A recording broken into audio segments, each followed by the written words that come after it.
All right, you guys want to gather up a little closer? I believe Time for the eulogy song. Silas has a eulogy planned, and we can have other people speak if they would like to afterwards.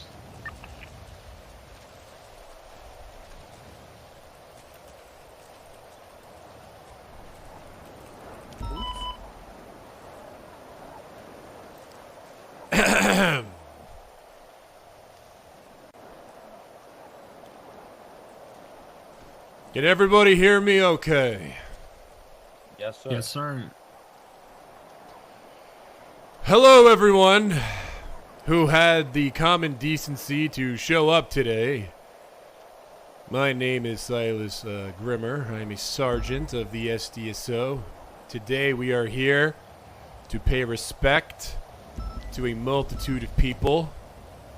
Ezra Funkhauser, Derek McNulty, Cody Sharp, Jason Hanna, and I'd like to also pay respect to Wesley Arnold.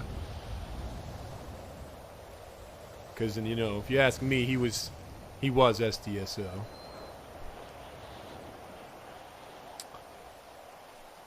Now, before we get started, I just want to let everyone know that it's okay to feel bad. It's okay to let people know that you're feeling bad. Because a lot of the times, when people ask how you're doing, even though you feel bad and shitty, you always say, yeah, I'm doing fine. Maybe we do that because we just want to drop the subject. I mean, what do these people, who do these people think they are, questioning my feelings every day? I always say I'm doing fine because if I tell them that I'm feeling shitty, of course these good Samaritan types are going to ask me why I'm feeling shitty. And then what if I don't have a good answer for them? What if I say, oh, it's because I wasn't able to catch the Wheel of Fortune last night? And then they give me that judgmental look, you know? The sneer-esque look. Like you somehow gave a wrong answer to a subjective question. But today I have a good reason. They're not going to argue the reason today of why I feel shitty. Because I'm at a funeral, and we've lost a lot of good people this year. So that's why. So let's talk about Ezra first. He wasn't wasn't the most liked guy in life. And honestly, not the most liked guy in death. But I saw a lot of potential in Ezra. He liked the BTF. He liked doing paperwork. He liked helping others with their paperwork. He was really trying to improve his cop work before he was gone. It's a good thing no one laughed at his corpse. Hold for laughter, applause, and oofs. Oh, wait, sorry. Oof. Speaking of insulting the dead, you know, when Jason Hanna died, there was a little brief at MRPD. During it, a certain command member, I will not name names, straight up insulted Jason by sarcastically saying, "Oh, I'm sorry for your loss." Hey, lady, it was everyone's loss, not just the SDSO. All right? Talk about a dog shit UPD. And then as the hero, I call her out on it, and I'm the one who got kicked out of the room for calling out the disrespect. Sorry, Jason. You deserved way better. Cody Sharp is also gone. Died to Brian Knight, who was immediately given his own department. Good, congratulations, Knight, I guess. Cody was an OG of the SDSO. Wasn't on patrol that often, but he did a lot of good work for us, and I was proud to have him in the department. He always talked about wanting captain, but he just didn't have the time to achieve that goal. McNulty, in the same boat, lot of potential, gone. Sure, he messed up the Jason Hanna plea deal with Bass, but he learned from it and improved himself. The same can't be said about Big T for allowing Pooper to transfer. Hold for standing ovation.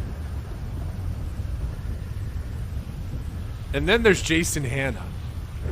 His tragic story reminds me of those cliche stories. They always end with a, and then they lived happily ever after. I never liked that phrase, because when you think about it, it doesn't make sense. Happy endings don't make sense.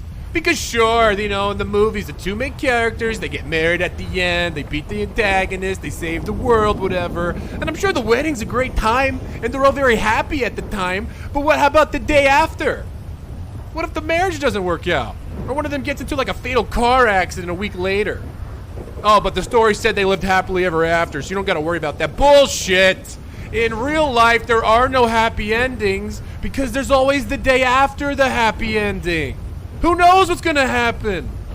When I was riding with Jason, he seemed like a happy guy. He was so full of life and love. He didn't get a happy ending at all. His ending was shocking and abrupt. As cops, I think most of our endings are gonna be like this. We might just have to accept that. I also want to include my boy Bart Kilman, who needs no introduction or spot in my eulogy, but I'm gonna give him one anyways. And it's okay if you're not crying today. People grieve in different ways. You know, when Ezra died, I took a trip to New York to visit my father. He's serving a life sentence at Rikers Island for grand larceny and murder of an LEO. He's a complete piece of shit, to be honest, but he's still my dad, so I wanted to go and vent about stuff and ask him for advice. And he said, listen here, Silas, you little pig shit. The thing about cops is that men like Bart Kilman are never going to taste some of that nectar that bees are cooking in the crypts. Is that man don't dance unless is with death, and that is tragic. But brother, like little bro Funkhauser, is that my men don't ever go again, the gang. But guys like Hannah never reach Montana levels. The angels snap, bro, too fast. But if you really love Doe, you will read his reports to the Lord like he does. Now, he was obviously not in the correct state of mind, and I'm assuming was very high on meth. I don't know why this was in the eulogy. Now that I'm looking at this sober, I don't know why I added this. Anyways, the point is, it's okay if you grieve in your own way. Whatever helps, you know? Because at the end of the day, these deputies is enough to make you just want to quit. Question your life goals and your dreams. What do you really want in life? Are you going to get a happy ending or something close to it? I mean, in the end, it probably shouldn't dwell on stuff like this, especially in our line of work. One day we'll all be dead like them, but you can't quit. You gotta live on. You gotta do your duty. If anything, just to honor our fallen brothers. Because life isn't about how hard you hit. It's about how hard you can get hit. There's a lot of, like, Viennese popping off. 50,000 strike points to that guy. You're fired. Because life is not about how hard you can hit. It's about how hard you can get hit and keep moving forward. So let's keep moving forward together.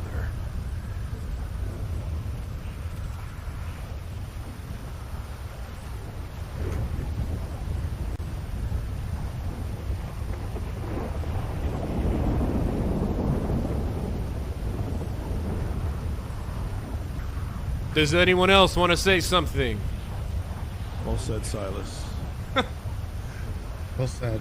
That's the best way I could incorporate Cat in that paragraph. I would have, Dude, I was breaking. I run it fine to chat. Go ahead.